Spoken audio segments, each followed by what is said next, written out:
예전에는 초등학교 선생님이었고 지금은 변호사로 활동하고 있는 전은수입니다. 반갑습니다.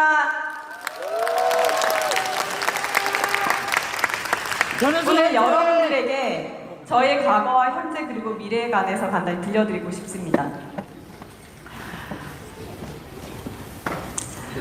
과거에 저는 아이들보다 밝고 명랑한 선생님이었습니다. 그랬을 것 같지요? 교대를 졸업하면서 선생님이 되었을 때 내 교실에서만큼은 아이들이 행복했으면 좋겠다. 정말 이런 생각으로 생활을 했던 것 같습니다. 5학년, 6학년을 주로 맡았는데 그때는 주 5일 수업이 아니라 토요일에도 수업이 있는 애였거든요. 그래서 학교 수업이 끝난 오후나 그리고 일요일에 방과 후인데도 제가 이제 그룹별로 아이들을 데리고 나가서 맛있는 것도 먹이고 서점에 나가서 책도 사주고 저희 집에도 데려가고 저희 어머니한테 가서 김밥도 싸먹이고 뭐 이렇게 정말 애정을 다했던 것 같습니다. 25살 때는 대전에서 정말 잘 맞는 동료 선생님들 4명과 함께 이제 몰래 방과 후에 그때 유행하던 원더걸스의 노바디 춤을 연습해서 전체 학예 때 깜짝 등장해서 정말 충격적인 선생님들이 되기도 했었습니다. 네, 그때 같이 했었던 친구 중에 그 동기 한 명은 지금 아이 둘을 놔두고 이제 하늘나라로 가게 돼서 이제는 노바디가 그렇게 막 즐겁지가 않더라고요. 지금 이 사진은 제가 6학년 아이들 여기 보이십니까? 여기 제가 있습니다. 여기 제가 있고 여기 누워있는 친구도 있죠. 제가 최근에 이제 서울에 왔다 갔다 하면서 기차표가 다 매진돼서 어쩔 수 없이 공항으로 달려갔습니다. 달려갔는데 어느 키 큰 학생이 저한테 이제 남자 학생이 저한테 저기요 이러는 거예요. 그래서 뭐지? 이렇게 했는데 이 학생이었거든요. 선생님 저 수철이에요 하는 거예요. 몰라봤습니다. 이 친구가 여기 제 옆에 있던 이 친구인데 이게 어떤 사진이라면 졸업식 날 6학년 졸업식 날인데 너무나 정이 많이 들어서 정말 애정이 가득해서 제가 졸업 앨범을 나눠주면서 1번 김땡땡 하면서 끝까지 펑펑 울어서 이렇게 제 눈은 이렇게 됐고 아이들도 표정이 지금 조금씩 눈물을 흘렸던 엄마들도 울고 아이들도 울고 저도 울고 그래서 제가 제일 많이 울었습니다. 그랬던 기억이 납니다. 이렇게 아이들과 함께한 시간을 사랑했던 제가 변호사가 된 이유는 행복한 교실을 만들었던 것처럼 행복한 사회, 각양각색의 능력을 가진 학생들이거든요. 그 아이들이 나가서도 행복한 환경을 만들었으면 좋겠다 그 고민, 그리고 저 개인에 대한 좀 정체성에 대한 고민, 거기서부터 시작된 것 같습니다. 무엇보다 지금의 남편이 당시 저에게 하고 싶은 거 새로운 거 도전해보라 이렇게 격려를 해주어서 저를 움직이는 원동력이 되었던 것 같습니다. 그런데 그 고민이 쉬웠을까요? 전혀 쉽지 않았습니다. 너무 어려운 고민이었고 제가 진짜 원하고자 하는 삶은 무엇인가가 가장 큰 고민이었는데 정말 책도 많이 읽고 뭐 상담도 하고 적성 검사도 하고 오만 지문 검사도 하고 제발 그런 생각 많이 했었는데 성공하는 사람들의 7가지 습관이라는 책의 한 부분에서 이런 고민을 좀 깊은 고민 한 중에 좀 해결이 나오게 됐습니다. 잠시 눈 감고 생각하셔도 되고 이런 그림에서 이렇게 또각또각 계단을 걸어가니까 이제 관이 있고 여러 사람들이 주위에서 눈물을 흘리고 있는 것이었습니다. 근데 그 관을 보니까 제가 누워있는 거예요. 제가 이제 죽은 겁니다. 그러니까 저는 죽어있고 주위에서 저희 지인들과 저를 사랑하는 가족들, 친구들이 전은수는 이러이러한 삶을 살았습니다 하는 편지를 읽어줍니다. 그 편지의 내용이 내가 바라는 삶이라는 내용이었습니다. 저한테 되게 큰 감명을 주었고요. 그래서 제가 그때 작성한 메모입니다. 저는 이렇게 썼더라고요. 항상 긍정적이고 매사에 즐거워 웃음이 끊이질 않으며 도전적이고 실패에 굴하지 않으며 많은 사람들에게 베풀 줄 아는 선한 영향력을 강력히 끼친 사람이다 라는 내용의 편지를 받고 싶다는 생각, 제가 이런 사람이 아니라 이렇게 하고 싶다는 생각이 들었습니다. 당시 마음속에는 이런 생각이 하면서도 여드름이 내가 너무 많이 났어. 제가 여드름 많이 났거든요. 그래서 이걸 어떻게 없앨까? 또는 저런 고민 정말 필요하지도 급박하지도 중요하지도 않은 고민에 하루에 많은 시간을 쏟아부었었는데 일거에 해결되었습니다. 그래서 방향을 가지고 저는 도전과 그리고 업무 영역에 한계가 없는 변호사의 길을 선택했고 막 달릴 수 있게 되었습니다. 정말 어쩔 때는 숨이 턱턱 막힐 정도로 정말 많은 활동을 했었습니다. 봉사활동도 하고 그리고 여러 회의에도 참여하고 시민단체 활동에도 돕고 저희 업무도 열심히 하고 그리고 에너지공단에서 이제 상임 감사의 역할을 했는데 지금 여기에 보면 여자가 저랑 이제 2명 있는데 평소에는 1명입니다. 회의를 하면 딱 1명. 그러니까 그만큼 이제 그 관리자 영역에서 이 여성의 아직도 많이 부족함을 느끼기도 했습니다. 제가 이제 에너지공단에 있을 때 정말 이제 이 정부에 대해서 참 그런 생각이 많이 들었던 게 저희가 감사를 2년 동안 5회 가장 큰 감사, 신재생 에너지를 보급 전담하는 기관이었기 때문에 큰 덩어리의 각종 감사와 조사를 이 750명 내외가 있는 이 기관에서 행해졌습니다. 정말 힘든 시간이었지만 제가 할 수 있는 역할은 시스템의 문제라면 특히나 신규 직원이라든지 단순한 업무 과실에 대해서 징계를 할 수 없다라는 그런 꼬리 자르기식을 벗어나 그런 부분들을 좀 제가 역할을 할 수 있었던 것 같습니다. 그런데 제가 결혼도 하고 아이도 낳고 일도 활동도 열심히 하면서 드는 생각이 가끔 이상할 때가 있습니다. 무슨 말이냐? 저보다 더 살만한 친구들 만났는데 남의 결혼식에서 모여서 이런 얘기를 합니다. 나는 돌아가면 절대 결혼 안 할 거야. 나는 아이 절대 안 낳을 거야. 결혼 안 한 친구도 막 이렇게 하고 있습니다. 저보다 나이가 어리신 분들은 실제로 결혼을 안 하고 있습니다. 당연히 출생률도 급감하고 있습니다. 지금 2023년 4분기 때 아직 나오지 않았지만 0.6 또는 0.7이 안 되는 그런 예상을 하고 있습니다. 출산율이. 전 세계적으로 출산율이 급감하는 경우는 감염병이나 전쟁이 발생했을 텐데 우리 대한민국 지금 감염병의 시기 아닙니다. 전쟁의 시기 아닙니다. 그렇기 때문에 더 위기일 수 있습니다. 왜냐하면 특정 사항이 끝날 것을 기다리기가 어렵기 때문입니다. 저희 정부가 가만히 있었을까요? 가만히 있었던 건 아닙니다. 16년간 280조 원 부었습니다. 1년 평균 내면 17.5조. 출생아 수가 지금은 25만 원이 안 되지만 평균에서 40만이라고 할 때 17.5조 나누기 40만 명 하면 1인당 한 4,400만 원 돌아갑니다.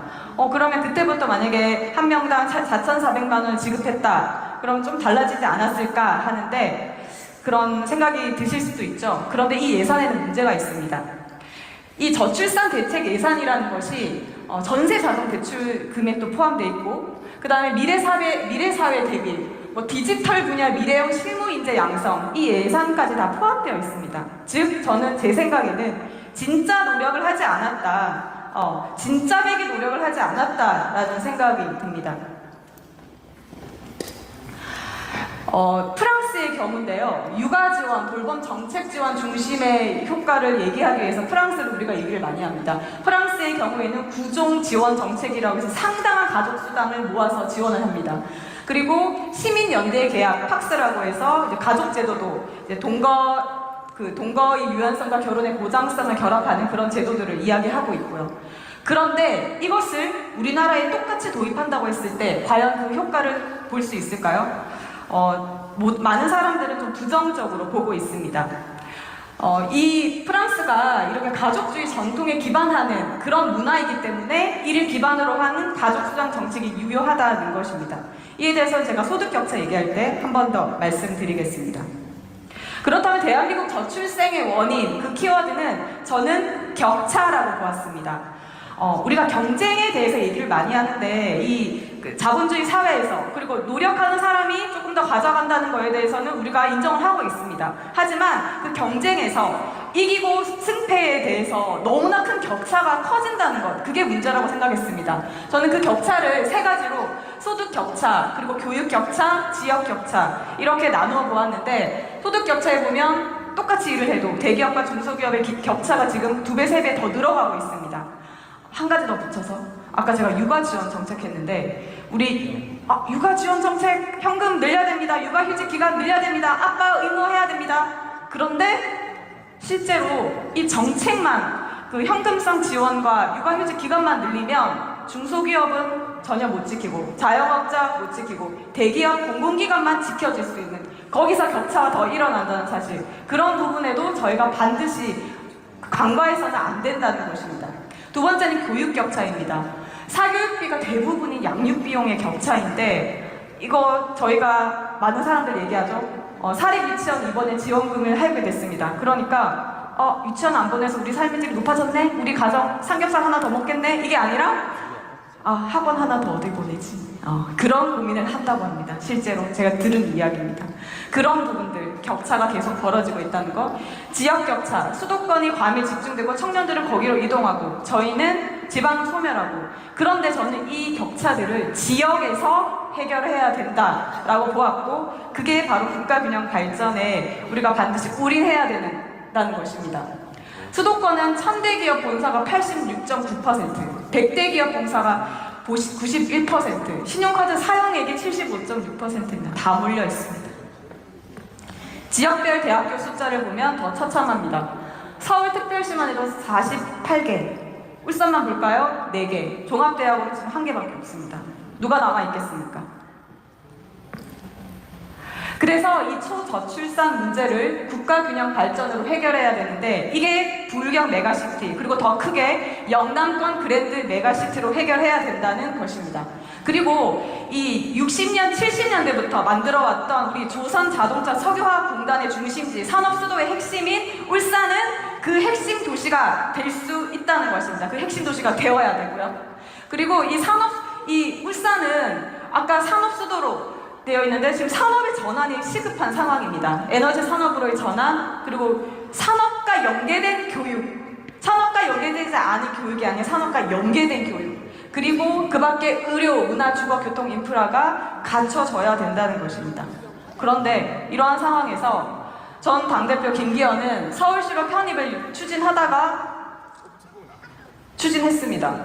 그 다음 이제 좀 사그러질, 저는 저 워딩이 잘못된 워딩인 줄 알았는데 그 다음 이제 한동훈이 목련 피는 봄오면 김포는 서울 될 수 있을 것, 메가 서울을 외치고 있는 것입니다. 지방 살리게 하자고 목 놓아서 캠페인을 벌여도 모자란데 메가 서울을 외치고 있는 것입니다. 그래서 이번 총선에서는 지역 이기주의에 매몰되지 않고 장기적인 비전을 가진 앞으로를 내다볼 수 있는 정치인을 뽑아야 합니다. 아까 말씀드렸다시피 국가균형 발전을 이루기 위해서는 일자리, 교육, 인프라 이런 모든 것들이 종합적으로 그리고 수도권에 대응하는 정도의 기능이 들어가야 되는데 그 중에서도 오늘 제가 말씀드리고 싶은 것은 지역 의료 문제 간단하게 말씀드리겠습니다. 저는 전국의 사립의대 편법 운영 문제 해결을 위해서 힘써왔는데 이 지역 의료 문제를 해결을 시작으로 국가균형 발전을 이뤄야 된다고 생각합니다. 이 사립의대 편법 운영은 울산에 울산의대가 없다. 쉽게 말해서 울산에 울산의대가 없고 서울 아산의대가 있다라고 하시면 바로 알 것 같습니다. 지역을 위해서 만들어진 의대가 서울에서 모든 행정팀이 들어가 있었는데 그것들을 이제 교육부에서 시정명령을 내렸습니다. 이건 울산만의 문제가 아니라 전국 지역의 한 8개 대학의 문제입니다. 그런데 이에 대해서 환원하면 그 병원의 경쟁력이 없어져 이렇게 얘기를 합니다. 과연 그게 맞는 말일까요? 경쟁력이 없어지도록 만들었기 때문입니다. 부속병원과 협력병원을 이게 저는 되게 중요한 문제라고 생각하는데 이 사립대학 회계 구조를 보면 우리가 의대가 부속병원이 있고 협력병원이 있습니다. 부속병원은 예를 들어 울산 대학교 병원이라고 치면 됩니다. 그리고 협력병원은 서울 아산병원입니다. 그런데 국가에서는 협력병원도 지원해주고 부속병원도 지원해줍니다. 그런데 이 부속병원에서의 그 순이익은 다시 학교로 투자하게 돼 있습니다. 그런데 협력병원의 그 순이익은 다시 돌아오지 않도록 돼 있습니다. 이것은 반드시 입법으로 해결돼야 될 문제라고 생각합니다. 이러한 부분들을 좀 주목해서 볼 필요가 있다라고 생각합니다. 지금 의대 정원 확대가 굉장히 전국에 큰 이슈가 되고 있습니다. 하지만 단순한 의대 정원 확대로는 부족합니다. 우리 지역의대, 공공의대, 지역의사제 이런 제도가 빠진 것은 반쪽짜리다. 결국에는 수도권에 병원과 의사가 몰릴 수밖에 없다. 그렇기 때문에 이 부분에서 저희가 절대 계속 지켜나가고 확인해 봐야 될 문제라고 생각합니다. 그래서 저는 지역의 인재들이, 지역의 학생들이 지역의대에 진학하여 지역의 우수 의료인으로서 개인과 사회에 모두 기여할 수 있어야 된다. 이렇게 좀 마무리를 하고 싶습니다. 네, 여기까지 경청해 주셔서 정말 감사드립니다. 그리고 저희 부울경에서 저희가 이제 전국 돌면서 불경에 왔는데 제가 너무 이제 우리 저희 구역에 온 것 같아서 너무 기분이 좋고 그래서 한번 구호 한번 외치고 들어가겠습니다. 제가 불경 화이팅! 울산 화이팅! 부산 화이팅! 불경 화이팅! 하겠습니다. 부산! 화이팅!